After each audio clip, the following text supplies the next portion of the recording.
ಯಡಿಯೂರಪ್ಪನಿಗೆ ಅಪಚಾರ ಎಸಗಿದ್ಲ ಮಾಜಿ big boss ಬೆಡಕಿ. Guruvayur ದೇವಸ್ಥಾನದ ಪುಷ್ಕರಣಿಯಲ್ಲಿ ಕಾಲು ತೊಳೆದ ರೀಲ್ಸ್ ಸುಂದರಿ. ಅನ್ಯಮತಿಯ ಬ್ಲಾಗರ್ ಜಾಸ್ಮಿನ್ ಜಾಫರ್ ವಿರುದ್ಧ ಭುಗಿಲೆದ್ದ ಆಕ್ರೋಶ.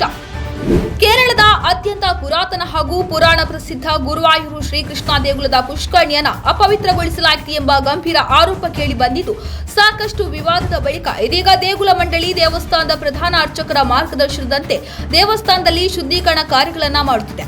ಹಿಂದೂಯೇತರ ಯುವತಿಯೊಬ್ಬರು ಗುರುವಾಯೂರು ದೇವಸ್ಥಾನದ ಕೊಳದಲ್ಲಿ ಕಾಲು ತೊಳೆದಿರುವ ಬಗ್ಗೆ ಇದೀಗ ವಿವಾದ ಸೃಷ್ಟಿಯಾಗಿದೆ.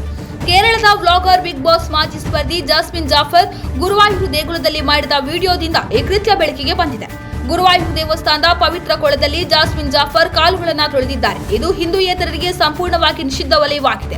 ದೇವಸ್ಥಾನದ ತೀರ್ಥಕ್ಕೆ ಬಳಕೆಯಾಗುವ ಈ ಕೆರೆ ಬಳಿ ಹಿಂದೂಯೇತರ ಜಾಸ್ಮಿನ್ ಜಾಫರ್ ತೆರಳಿದ್ದು ಮಾತ್ರವಲ್ಲ, ಕಾಲುಗಳನ್ನು ತೊಳೆದು ಅಪವಿತ್ರಗೊಳಿಸಿದ್ದಾರೆ. ಹೀಗೆ ತಾನು ಕಾಲುಗಳನ್ನು ತೊಳೆಯುತ್ತಿರುವ ವಿಡಿಯೋ ಮಾಡಿ ಪೋಸ್ಟ್ ಮಾಡಿದ್ದಾರೆ. ವಿಡಿಯೋ ವೈರಲ್ ಆಗುತ್ತಿದ್ದಂತೆ ಘಟನೆ ಬೆಳಕಿಗೆ ಬಂದಿದೆ. ಹೀಗಾಗಿ ಕಳೆದ 6 ದಿನಗಳಿಂದ ಇದೇ ಕೆರೆಯಿಂದ ತೀರ್ಥವನ್ನು ತಂದು ದೇವಸ್ಥಾನದ ಪೂಜೆಗೆ ಬಳಕೆ ಮಾಡಲಾಗಿದೆ. ಇದೇ ಕೆರೆಯಿಂದ ನೀರಿನಿಂದ ದೇವರ ಕಾರ್ಯಗಳು, ಪೂಜಾ ಕಾರ್ಯಗಳು ಮಾಡಲಾಗಿದೆ. ಹೀಗಾಗಿ ದೇವಸ್ಥಾನ ಅಪವಿತ್ರಗೊಂಡಿದೆ ಎಂದು ದೇವಸ್ಥಾನದ ಆಡಳಿತ ಮಂಡಳಿ ಸದಸ್ಯ ಒಬಿ ಅರುಣ್ ಕುಮಾರ್ ಹೇಳಿದ್ದಾರೆ.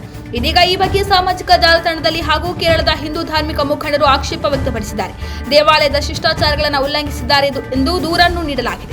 ಚಿತ್ರೀಕರಣವು ದೇವಾಲಯದ ಶಿಷ್ಟಾಚಾರಗಳನ್ನು ಉಲ್ಲಂಘಿಸುತ್ತದೆ ಮತ್ತು ಧಾರ್ಮಿಕ ಭಾವನೆಗಳಿಗೆ ಧಕ್ಕೆ ತರುತ್ತದೆ ಎಂದು ಹೇಳಿದ್ದಾರೆ. ನ್ಯಾಯಾಲಯದ ಆದೇಶದ ಅಡಿಯಲ್ಲಿ ದೇವಾಲಯದ ಕಾರಿಡಾರ್ನಲ್ಲಿ ಚಿತ್ರೀಕರಣವನ್ನು ಕಟ್ಟುನಿಟ್ಟಾಗಿ ನಿಷೇಧಿಸಲಾಗಿದೆ ಮತ್ತು ಪೂರ್ವ ಲಿಖಿತ ಅನುಮತಿ ಇಲ್ಲದೆ ದೇವಾಲಯದ ಕೊಳದಲ್ಲಿ ಛಾಯಾಗ್ರಹಣ ಅಥವಾ ವಿಡಿಯೋಗ್ರಫಿಯನ್ನು ನಿಷೇಧಿಸಲಾಗಿದೆ ಎಂದು ಹೇಳಿದ್ದಾರೆ. ಅಪವಿತ್ರಗೊಂಡ ದೇವಸ್ಥಾನದಲ್ಲಿ ಕಳೆದ 6 ದಿನಗಳಿಂದ ಮಾಡಿದ ಪೂಜಾ ಕಾರ್ಯಗಳಿಗೆ ಫಲವಿಲ್ಲ ಎಂದು ಅರ್ಚಕರು ಹೇಳಿದ್ದು, ಶುದ್ಧೀಕರಣ ಕಾರ್ಯ ನಡೆಯುತ್ತಿದೆ ಮತ್ತು ಕಳೆದ 6 ದಿನಗಳ ಪೂಜಾ ಕಾರ್ಯಗಳು ಮತ್ತೆ ನಡೆಯಲಿದೆ ಎಂದು ತಿಳಿಸಿದ್ದಾರೆ.